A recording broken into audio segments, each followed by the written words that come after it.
de notre vie est étroitement liée à la mort de Jésus. Nous valons ce que le Christ nous a donné à cause de sa mort. Alors, nous revenons dans notre texte d'hier, lorsque le roi de Sodome approcha Abraham et lui demanda de faire un échange. Il dit, donne-moi les personnes et moi je te donnerai les richesses. Abraham, comme un bon leader, un bon berger au milieu du peuple de Dieu, le peuple que le Seigneur a mis tout autour de lui pour qu'il s'est battu jusqu'à la victoire aussi remarquable qu'il peut sortir de l'ombre Melchisédek, le roi de Salem. Il y a des victoires qui traversent les tabernacles célestes. Il n'y a que 2 victoires qui ont fait parler de ce qui a été dans l'inconnu et qui est venu vers les hommes. La victoire d'Abraham qui amène que Melchisédek paraisse, et la victoire du Christ qui a fait qu'un ordre nouveau soit établi. Ce qui était derrière le voile n'était plus caché. Ces 2 victoires ont quelque chose en commun, c'est la valeur des âmes. Abraham a discerné derrière la démarche du roi de Sodome qui caractérise la perversion et l'égarement, l'abomination et la séduction, tout ce qui a comme impureté, qui sollicite la victoire de la divinité, minimiser la grande œuvre que le Christ a déjà faite dans notre vie. Donc le roi de Sodome dit, donne-moi les personnes.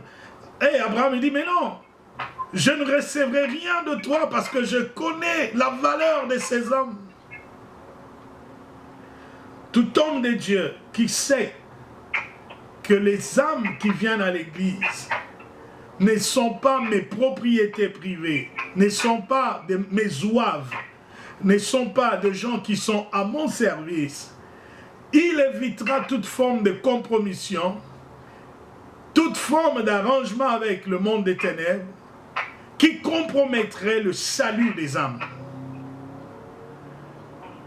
Jésus n'est pas encore allé sur la croix, mais il nous indique jusqu'à quel point l'amour du Père nous a été manifesté, même dans le temps de notre ignorance. Nous avions un prix aux yeux de l'Éternel. Il dit, je suis le bon berger. Le bon berger donne sa vie pour ses brebis. Il le sait, que je n'étais pas venu pour me taper 3 ans et demi de renommée, de bonne réputation parmi les hommes, qu'on n'arrête pas de parler de moi. Je n'étais pas venu pour que les femmes se limitent à mettre, entre guillemets, des pagnes sur terre, des rameaux partout, que j'entends à Jérusalem qu'on chante pour moi, béni soit celui qui vient au nom de l'Éternel, et ça s'arrêterait là. Je suis venu pour donner ma vie. Il le savait. Il avait le temps de se dérober. À Gethsemane, il pouvait arrêter tout ce cycle-là. Alors qu'il priait, la Bible dit que sa sueur s'est transformée en des gouttes de sang. Il a vécu le châtiment avant même d'être allé sur la croix.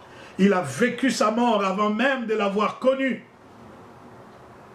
Tout cela parce qu'il t'aimait toi, parce qu'il t'aimait toi, parce qu'il m'aimait moi. Jésus est encore là en train d'établir une différence entre le berger et le mercenaire.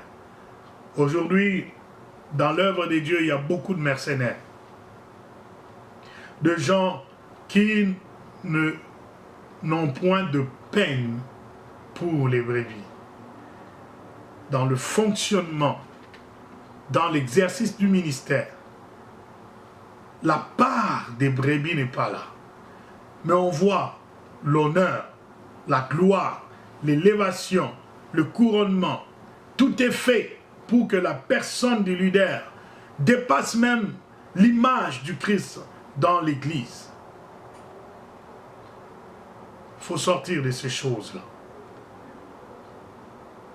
La raison d'être d'une Église, c'est parce qu'il devrait y avoir des âmes à sauver, ou des âmes qui sont déjà sauvées, la raison d'être d'une église, c'est les âmes. Les âmes. L'attitude de l'homme de Dieu, c'est le rejet de tout ce qui est compromission au bonheur des âmes. Nous assistons aujourd'hui à ce que moi j'appelle un évangile qui obéit à la loi du marché.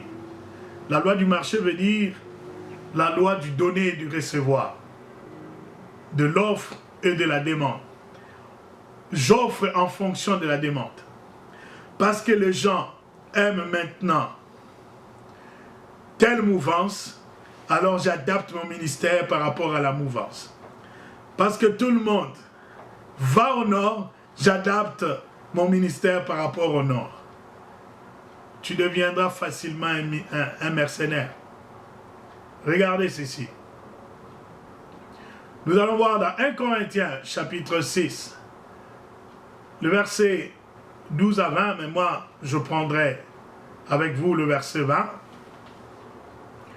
Car vous avez été rachetés à un grand prix.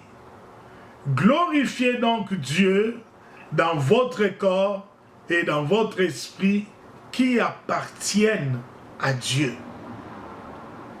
Ça, c'est le deuxième principe fondamental. Pour reconnaître un prédicateur, un serviteur de Dieu, un berger, une église, un leader authentique, son message doit toujours vous amener à une prise de conscience de cette vérité biblique à 3 dimensions. C'est que ton corps, la première dimension, ton corps est un temple. Ton corps est le temple du Saint-Esprit. Ce n'est pas un message de complaisance. Ce n'est pas un message de libéralité, entre guillemets, qui amène les gens au libertinage. Dans la foi, les gens empruntent n'importe quelle voie qu'ils veulent dans leur vie, sous prétexte que nous sommes au 21e siècle, le siècle de l'évolution. Toute évolution n'est pas synonyme de sainteté, de sanctification. Je ne pense pas que le mot évolution doit avoir une influence sur les principes du temple. Le temple et le corps et le temple du Saint-Esprit, quels que soient les siècles, Dieu a toujours les mêmes attentes pour son temple. Il a été dit, lorsque le temple, qui avait comme mission d'être le lieu de contact de la visitation divine, un lieu de culte, a été transformé en autre chose, Jésus-Christ, il a même renversé les tables, chassé les gens du temple. Il a dit, il est écrit que ma maison sera appelée une maison de prière. Une prise de conscience du fait qu'on est temple nous dicte une conduite, une façon de vivre, une façon de gérer le corps que les autres n'ont pas, quel que soit le siècle. Quel que soit le siècle. Alors, si moi je suis prédicateur de la parole de Dieu en 21e siècle, mon message ne doit pas faire oublier aux enfants de Dieu qu'ils sont temples. Deuxième dimension, c'est que non seulement nous sommes un temple, mais nous sommes un sanctuaire. Il y a une différence entre un temple et un sanctuaire pour Dieu. La Bible dit, lorsque Israël sortit des limites de l'Égypte, et que la maison de Juda devint un sanctuaire pour Dieu, alors le surnaturel était lié à cela. La Bible dit que la mer le vit et la mer s'enfuit. Il y a des miracles qu'on peut opérer dans un temple, parce qu'il y a de ces temples qui sont des temples des démons, qui sont devenus des lieux de rencontre des doctrines des démons.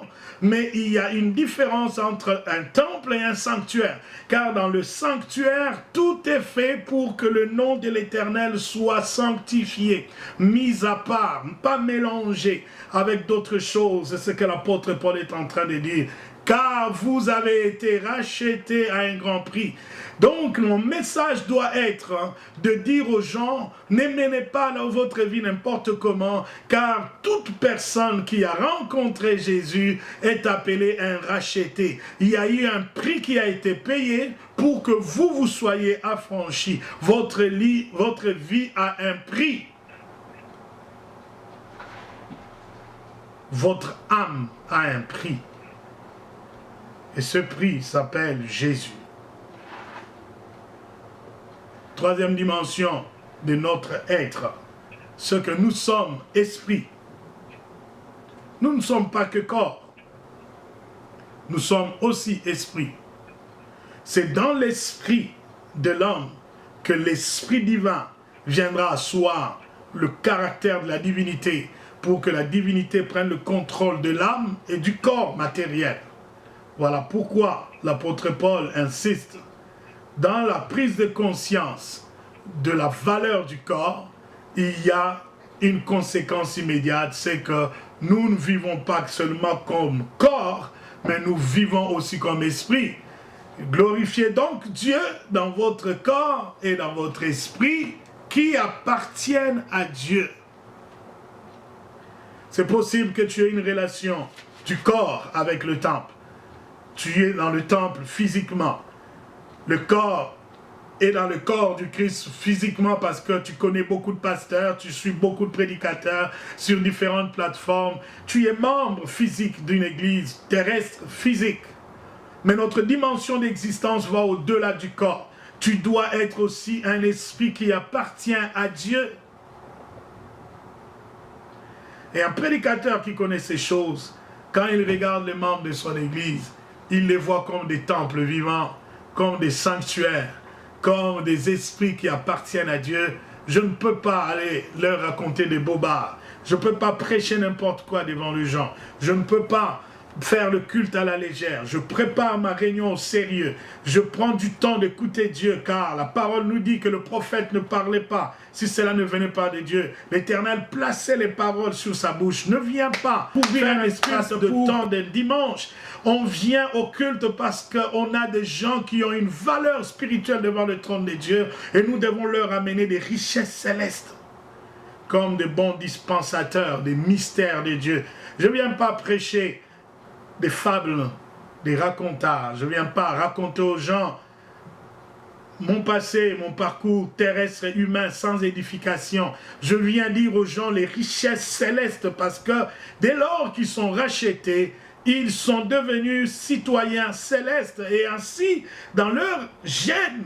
Parce que ça, c'est une nouvelle génétique qui est mise en marche maintenant, puisqu'on est devenu enfant de Dieu. Dans leur gène, il y a quelque chose qui fait qu'ils s'affectionnent aux choses d'en haut. Étant devenus citoyens célestes, il y a une soif de choses d'en haut, dans leur âme, dans leur être le plus profond. Alors ne viens pas jouer devant l'estrade, devant la chair. Ne viens pas régler tes comptes avec les gens devant la chair. Quand on est devant la chair, on annonce, l'ainsi dit l'Éternel. On prêche les principes divins qui vont régir les vies des gens comme des rachetés qui se préparent à la rencontre de l'époux qui reviendra. Où sont passés des prédicateurs qui nous disaient « Préparez-vous à la rencontre de Dieu ». Le message qui doit nous ramener à un Christ qui reviendra. Parce que la beauté de Pentecôte, c'est qu'on leur a promis une chose. Vous recevrez une puissance. Le Saint-Esprit, comme vous rendra témoin de ce que vous venez de voir aussi. Parce que tel que vous les voyez monter, c'est ainsi qu'il reviendra. La Pentecôte, l'onction, la puissance, le miracle n'ont tous comme objectif que de préparer l'Église à être un temple qui accueillera le roi des rois. Le Seigneur des Seigneurs, une épouse qui accueillera le l'époux qui reviendra, une église qui accueillera son Dieu. Donc on ne blague pas avec le ministère, on ne blague pas avec les temps que les gens nous louent de leur vie. Quand ils disposent 2 heures du temps pour venir à un culte les dimanches, prenez-les au sérieux. Des hommes et des femmes qui quittent leur maison ont soif de Dieu. Si moi je prends ça au sérieux, il faudrait que les âmes eux-mêmes, les brebis, commencent aussi à se prendre au sérieux. Il y a des brebis qui ne connaissent même pas leur valeur, qui se comportent comme si le Christ n'était pas encore mort pour eux. Ils se comportent comme si le sang n'avait pas coulé, comme si les démons n'ont pas été vaincus, aucune bataille n'a été livrée. Bien-aimés, n'oubliez pas, on finit par ce rappel de Paul. Le verset 19 dit ceci. Ne savez-vous pas que votre corps est le temple du Saint-Esprit qui est en vous et que vous avez reçu de Dieu et que vous ne vous appartenez point à vous-même? Moi, je dois vous considérer à votre juste valeur, mais vous aussi, vous devez vous considérer à votre juste valeur. Vous êtes un temple. Vous ne vous appartenez plus à vous-même. Vivez comme des enfants de Dieu. Vivez comme des rachetés. Considérez la valeur du sang de l'agneau qui a coulé pour vous et marchez dans la crainte de Dieu.